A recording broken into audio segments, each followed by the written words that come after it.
الحمد للہ وحدہ والصلاة والسلام علی من لا نبی بعدہ اشہد ان لا الہ الا اللہ وحدہ لا شریک لہ واشہد ان سیدنا حبیبنا مولانا محمدا عبدہ ورسولہ.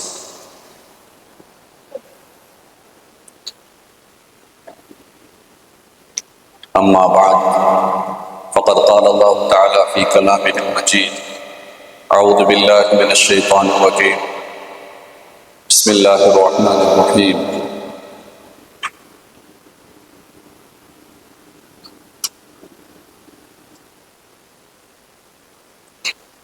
یا ایہا الذین آمنوا اتقوا اللہ وکونوا مع الصادقین.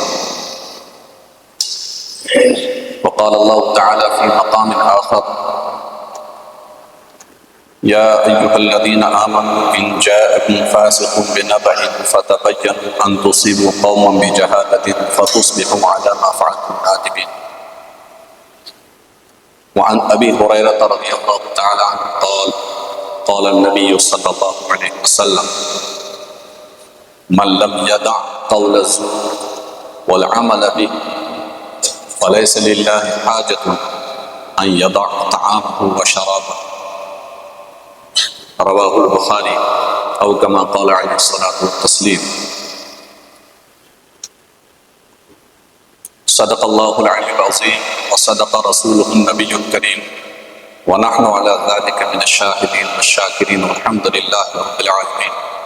رب اشرح لي صدري ويسر لي أمري واحلل عقدة من لساني يفقهوا قولي. رب زدني علما نافعا وإيمانا كاملا وعملا صالحا متقبلا وشفاء من كل داء. وصلى الله تعالى على خير خلقه محمد وعلى آله وأصحابه أجمعين برحمتك يا أرحم الراحمين.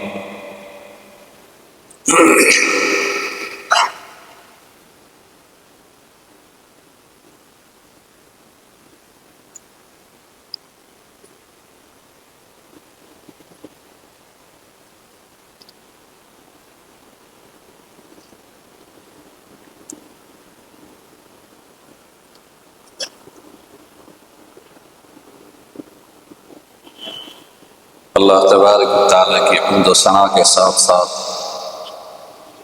بے شمار درود و سلام ہو ہمارے آقا حضرت محمد رسول اللہ صلی اللہ علیہ وسلم کے ذات اقدس پہ،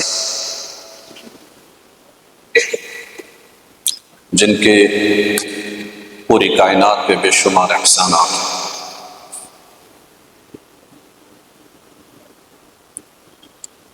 اللہم صلی علی سیدنا محمد وعلی آل سیدنا محمد واصحاب سیدنا محمد وبارک وسلم علیہ عدد خلقہ ورضا نفسہ وزنۃ عرشہ ومداد کلماتہ. قرآن کریم کی سورہ توبہ کی آیت نمبر 119 میں نے تلاوت کی اور سورہ حجرات کی آیت نمبر 6 میں تلاوت کی. بخاری شریف کی ایک روایت بیان کی. جمعۃ الوداع ہے،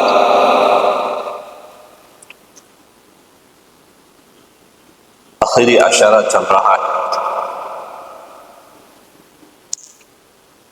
اللہ تبارک و تعالی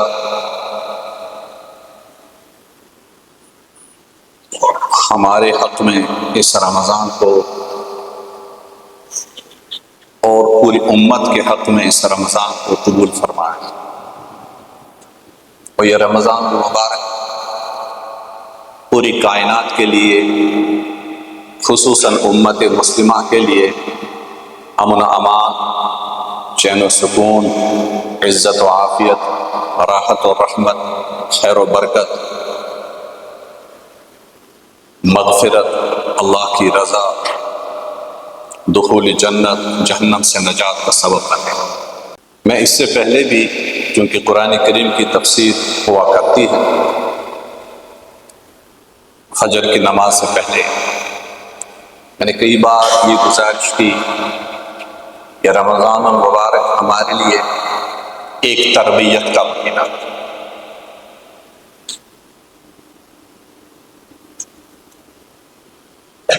اور اس رمضان مبارک کے اندر بہت ساری چیزوں سے ہم اجتناب اور پرہیز کرتے ہیں. اللہ تبارک و تعالی ہم تمام کو اس کی توفیق عطا فرمائے کہ جن گناہوں سے، جن معصیت سے، اللہ تعالیٰ کی نافرمانی سے ہم رمضان مبارک میں بھرپور بچنے کی کوشش کرتے ہیں، اللہ تعالیٰ اس کو ہماری پوری زندگی میں جاری و ساری فرمائے.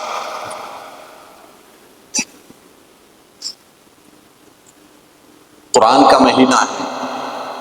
قرآن کریم کی آیات کچھ نظروں میں آ جاتی ہیں تو بہت ساری چیزیں ذہن میں آ جاتی ہیں، تو کبھی دل میں یہ آتا ہے یہ بیان کروں، وہ بیان کروں. اب کتنا بیان کرے؟ آدھا گھنٹہ ہوتا ہے، پونا گھنٹہ ہوتا ہے، یا گھنٹہ ہوتا ہے. ایک گھنٹے میں کتنا بیان کرے؟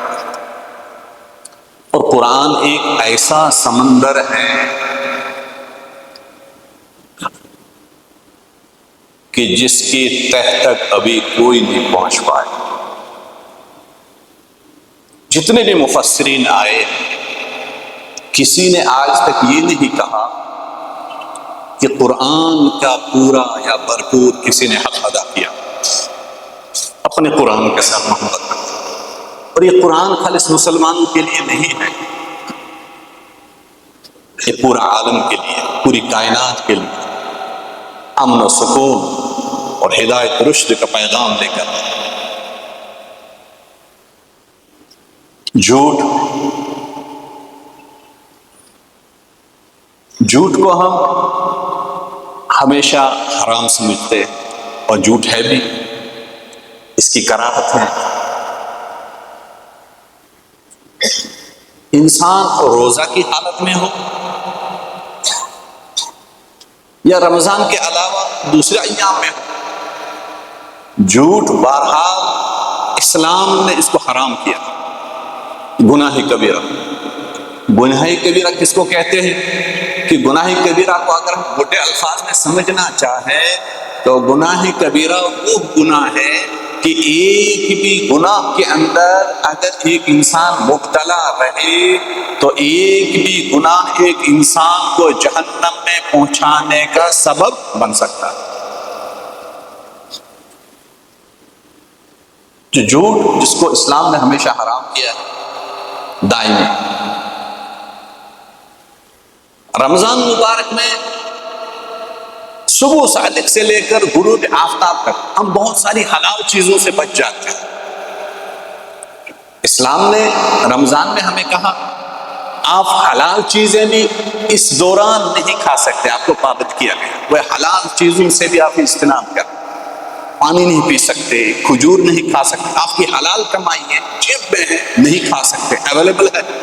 افطار سے پہلے 5 منٹ آپ کے دسترخوان پہ سب کچھ بچھا ہے، اللہ نے حکم دیا نہیں کھانا ہے تو نہیں کھانا. وہ حلال چیزوں سے ہمیں وقتی طور روکا گیا. بات کو فالو کریں.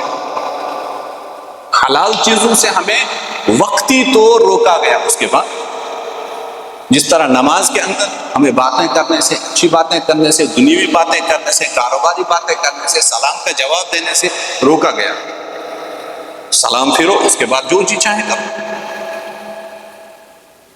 تو وقتی طور اسلام نے ایک مومن کو، ایک مسلم کو، ایک انسان کو کسی چیز کا پابند بنایا کہ یہ آپ کے لیے جائز ہے. لیکن ابھی سحری سے لے کر صبح صادق سے لے کر غروب آفتاب تک آپ نہ کھا سکتے ہیں نہ پی سکتے ہیں. ہم اس پہ پابندی کر رہے ہیں. یہ چیزیں حرام نہیں تھی اور ابھی بھی حرام نہیں ہے، کیونکہ ہم ان چیزوں کا کاروبار کرتے ہیں، خریدتے ہیں، فروخت کرتے ہیں، گھروں میں لاتے ہیں، کسی کو ہدیہ میں دیتے ہیں. لیکن وقتی طور پابند بنایا گیا، ہم اس کی پابندی کر رہے ہیں. اللہ تعالیٰ اسے قبول فرمائے. ایک چیز ہے جو روزے کی حالت میں بھی حرام تھی اور روزے سے پہلے بھی حرام تھی، وہ ہے جھوٹ. جھوٹ بولنا. میں نے ایک حدیث بیان کی جس کے راوی سیدنا حضرت ابو ہریرہ رضی اللہ عنہ. فرماتے ہیں قال النبی صلی اللہ علیہ وسلم، فرمایا نبی کریم صلی اللہ علیہ وسلم، من لم يدع قول الزور والعمل به، جس شخص نے جھوٹ بولنا اور جھوٹ پہ عمل کرنا ترک نہیں کیا، جس شخص نے جھوٹ بولنا اور جھوٹ پہ عمل کرنا ترک نہیں کیا، فلیس للہ حاجۃ ان یضع طعامہ وشرابہ، اللہ کو کوئی حاجت نہیں، کوئی ضرورت نہیں کہ یہ شخص رمضان المبارک میں روزے کے حق میں کھانا اور پینا چھوڑ دے۔ یعنی جو چیز ہمیشہ حرام تھی اس سے اجتناب تو نہیں کر رہا ہے، اور وقتی طور اس کو پابند کیا گیا، کھانا پینا چھوڑ دے، یہ کھانا پینا تو چھوڑ رہا ہے لیکن روزے کی حالت میں بھی جھوٹ بول رہا ہے۔ اللہ کے نبی صلی اللہ علیہ وسلم نے فرمایا اللہ کو کوئی ضرورت نہیں ہے، روزے کا مقصد ہی ہے لعلکم تتقون، تاکہ تمہارے اندر تقویٰ آ جائے، پرہیزگاری آ جائے۔ وہی جس شخص کو روزوں کے مقاصد ہی حاصل نہ ہوئے، اس کا بھوکا رہنا، کھانا پینا چھوڑ دینا کوئی نفع بخش۔ ایک انسان اگر پانی پی لیتا ہے، پیاسی نہ بجھے تو اس پانی کا پینے کا کوئی فائدہ نہیں ہے۔ ایک انسان کوئی ایسی نماز پڑھے اللہ تعالیٰ کی یہاں قبول ہی نہیں ہے تو یہ ایکسرسائز کرنے کا کیا فائدہ؟ اس میں ریاکاری ہو، انا ہو، دکھلاوا ہو۔ تو یہ اخلاقی پستیاں جو ہمارے اندر آ گئی ہے، سرایت کر گئی ہے، ہماری زندگی کے اندر آئی، ہمیں ان اخلاقی گراوٹ پہ مبتلا ہونے کے بجائے ان سے باہر نکلنا ہے۔ ایک صحابی نبی کریم صلی اللہ علیہ وسلم کی خدمت میں آئے، مسلم شریف کی روایت ہے، اللہ کے نبی صلی اللہ علیہ وسلم سے پوچھا یا رسول اللہ صلی اللہ علیہ وسلم، نیکی کیا ہے، گناہ کیا ہے؟ عام سا سیدھا سادہ سوال، نیکی کیا ہے اور گناہ کیا ہے؟ اللہ کے نبی صلی اللہ علیہ وسلم نے فرمایا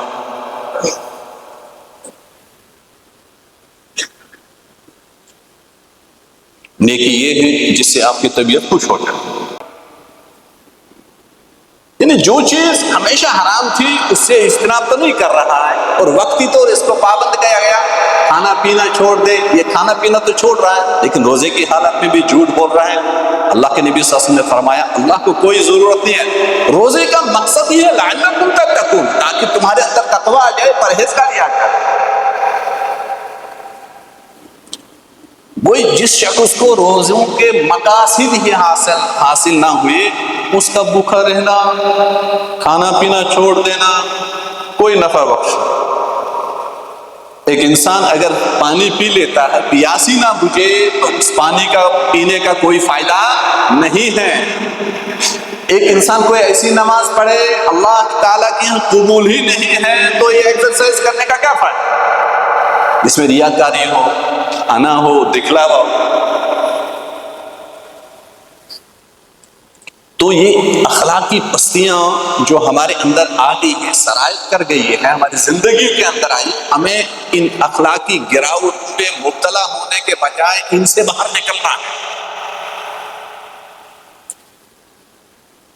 ایک صحابی نبی کریم صلی اللہ علیہ وسلم کی خدمت میں آئے، مسلم شریف کی روایت ہے، اللہ کے نبی صلی اللہ علیہ وسلم سے پوچھا یا رسول اللہ صلی اللہ علیہ وسلم، نیکی کیا ہے، گناہ کیا ہے؟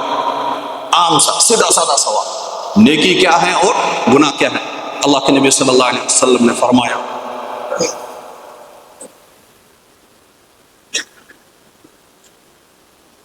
نیکی یہ ہے جس سے آپ کی طبیعت خوش ہو جائے، انہیں کرنے سے مزہ آ جاتا ہے کہ اللہ راضی ہو گیا۔ اور برائی گناہ یہ ہے جو کرنے کے بعد آپ کے سینے میں کھٹکے کہ کسی کو پتہ نہ چلے۔ وہ نیکی کرنے کے بعد ایک انسان کو کوئی گھبراہٹ نہیں ہوتی ہے، دائیں والا سنتا ہے، بائیں والا سنتا ہے، کوئی دیکھتا ہے یا نہیں دیکھتا ہے، کوئی کھٹک نہیں ہوتی۔ لیکن برائی یہ ہے کہ آپ کے سینے میں کھٹکے۔ تو بہت ساری چیزیں ہماری زندگی کے اندر، ہم کبھی کچرا اٹھاتے ہیں، پڑوسی کے دروازے پہ ڈال دیا رات کے وقت میں، اس لیے کرتے ہیں تاکہ کوئی نہ دیکھے۔ ہمارے مسجد کے اطراف اقنا میں، ہمارے گھروں کے اطراف اقنا میں کوئی آتا ہے کچرا ڈال دیتا ہے اندھیرے، کوئی دیکھ نہ لے، یہ گناہ ہے۔ مجھے کچھ ساتھی بول رہے تھے راتوں کو آتے ہیں نالے کے اندر گوبر ڈال دیتے ہیں، رات کو ہی ٹریکٹر میں لاتے ہیں، آٹو میں لاتے ہیں، خالی کر کے چلے جاتے ہیں، یہ گناہ ہے، وہ کھٹکتا ہے، اس کو کہیں بھی آپ فٹ کر سکتے ہیں کہ نیکی کرنے کے بعد ایک انسان کو فرحت محسوس ہوتی ہے، خوشیاں محسوس ہوتی ہیں۔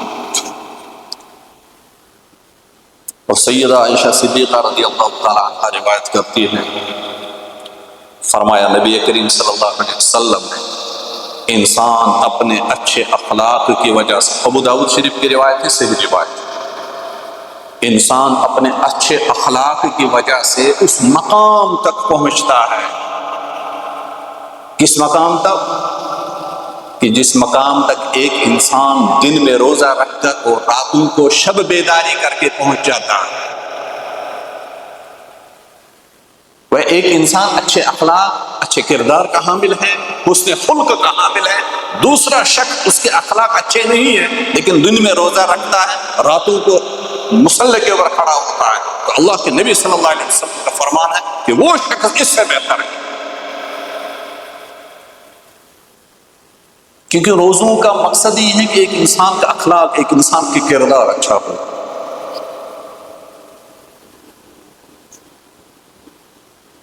حضرت ابو امامہ باہلی رضی اللہ تعالیٰ روایت کرتے ہیں، فرمایا نبی کریم صلی اللہ علیہ وسلم نے انا زعیم ببیت فی روض الجنہ،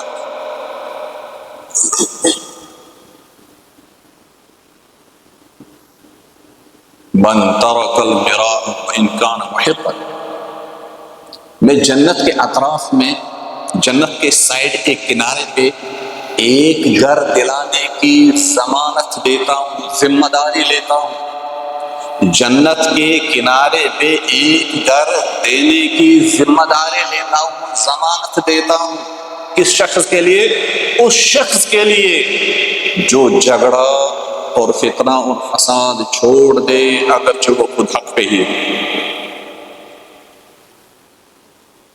کہ دو شخصوں کے درمیان اختلاف ہوتا ہے، ایک حق پہ ہے ایک ناحق پہ ہے، تو حق والا اپنا حق چھوڑ دیتا ہے اس لیے تاکہ جھگڑا نہ ہو جائے، فتنہ نہ ہو جائے، فساد نہ ہو جائے، اختلاف نہ بڑھ جائے، انتشار نہ پھیل جائے، چھوڑ دیتا ہے اللہ کے لیے۔ تو نبی کریم صلی اللہ علیہ وسلم نے فرمایا تم نے اللہ کے لیے کام کیا، میں ذمہ داری لیتا ہوں تمہیں اس چیز کی کہ تمہیں جنت کے اطراف میں ایک گھر ملے، وفی وسط الجنہ وببیت فی وسط الجنہ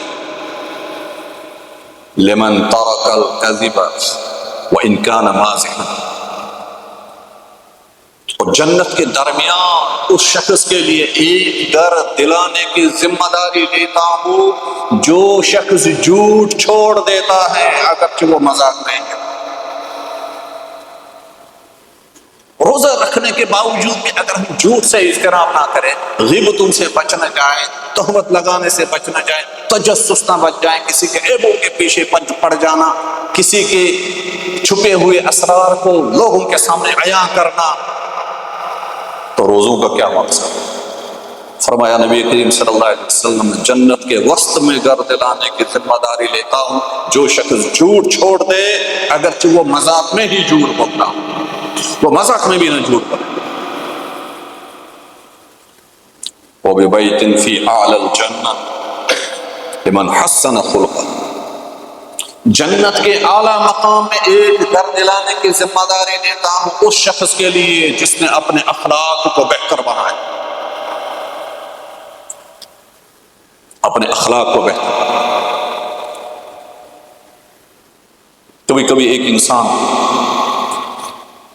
دوسروں کے باتوں میں آ کے، بہکاوے میں آ کے غلط قدم اٹھا لیتا ہے، بعد میں پچھتاوا ہوتا ہے۔ کسی نے کوئی بات کہہ دی تو بغیر تحقیق کے عمل کر لیا، عمل کرنے کے بعد میں پچھتاوا ہو جاتا۔ سورہ حجرات میں آیت نمبر 6 میں نے آپ حضرات کے سامنے تلاوت کی، یا ایھا الذین آمنوا ان جاءکم فاسق بنبأ فتبینوا ان تصیبوا قوما بجہالۃ فتصبحوا علی ما فعلتم نادمین واعلموا ان فیکم رسول اللہ، کہ اے ایمان والو اگر آپ کے پاس کوئی شریر آدمی، شریر شخص کوئی خبر لے کر آئے، فتبینوا، خوب تحقیق کر، ان تصیبوا قوما بجہالۃ، کہیں ایسا نہ ہو تم کسی قوم کے اوپر جہالت میں، غفلت میں، بے پرواہی میں دعویٰ بول دو، حملہ کر لو، ان کے اوپر کچھ دعویٰ کر لو، فتصبحوا علی ما فعلتم نادمین، اور بعد میں تمہیں پتہ چلے جو ہمارے پاس خبر پہنچی تھی وہ غلط تھی اور تمہیں پچھتاوا ہو۔ اس پچھتاوے سے بچنے سے پہلے بہتر یہ ہے کہ کوئی بھی شخص تمہارے پاس کوئی خبر لے کر آئے تو خوب تحقیق کر۔ آج واٹس ایپ پہ، یوٹیوب پہ، فیس بک پہ فیک خبریں چلتی ہیں، جعلی مسائل، قرآن کا غلط استعمال، اپنی ذات کے لیے نبی کریم صلی اللہ علیہ وسلم کی ذات کو استعمال کرنا، صحابہ کی سیرت کے اوپر باتیں کر لینا۔ تو ہمیں چاہیے اچھے علماء کے ساتھ اپنا ربط قائم کریں اور خود قرآن کریم کی تفاسیر کا مطالعہ کریں، سیرت نبی صلی اللہ علیہ وسلم کا مطالعہ کریں۔ یہ آیت کب نازل ہوئی اختصاراً عرض کروں گا، وقت کم ہے۔ ایک شخص تھے، ان کا نام تھا حضرت حارث بن ضرار رضی اللہ تعالی۔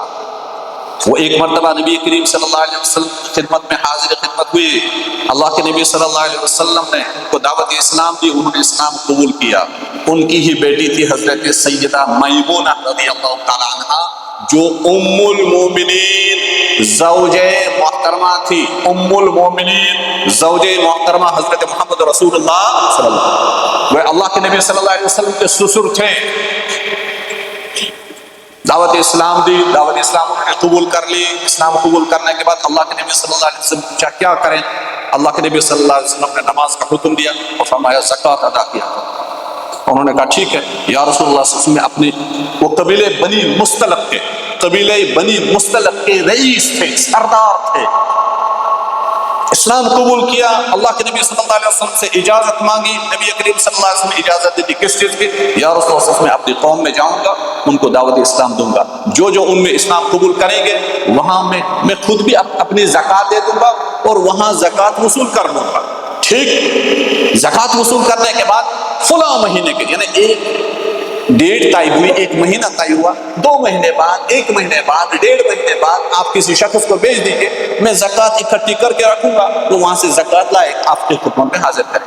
اللہ کے نبی صلی اللہ علیہ وسلم نے فرمایا ٹھیک ہے، ڈیٹ طے ہو گئی، تاریخ طے ہو گئی، مہینہ طے ہو گیا۔ حارث بن ضرار رضی اللہ تعالیٰ عنہ اپنے قبیلے میں گئے، وہاں لوگوں کو دعوت دی، بہت سارے لوگوں نے اسلام قبول کیا۔ اسلام قبول کرنے کے بعد اب اپنے قبیلے کے سر رئیس تھے، سردار بھی تھے، انہوں نے کہا زکوٰۃ دے دو۔ اللہ کے نبی صلی اللہ علیہ وسلم نے فرمایا اپنے مال کی زکوٰۃ دو۔ انہوں نے زکوٰۃ اکٹھے کی۔ اللہ کے نبی صلی اللہ علیہ وسلم ادھر سے ایک صحابی رضی اللہ تعالیٰ عنہ کو روانہ کرتے ہیں زکوٰۃ وصول کرنے کی غرض سے، جن کا نام تھا ولید بن عقبہ رضی اللہ تعالیٰ۔ حضرت ولید بن عقبہ رضی اللہ تعالیٰ مدینہ سے نکلتے، میں کافی ساری حدیثیں میں نے پڑھی ہیں، کافی ساری روایتیں پڑھی ہیں، کئی ساری تفاسیر میں نے دیکھی، ان کا میں مجموعہ خلاصہ بیان کروں۔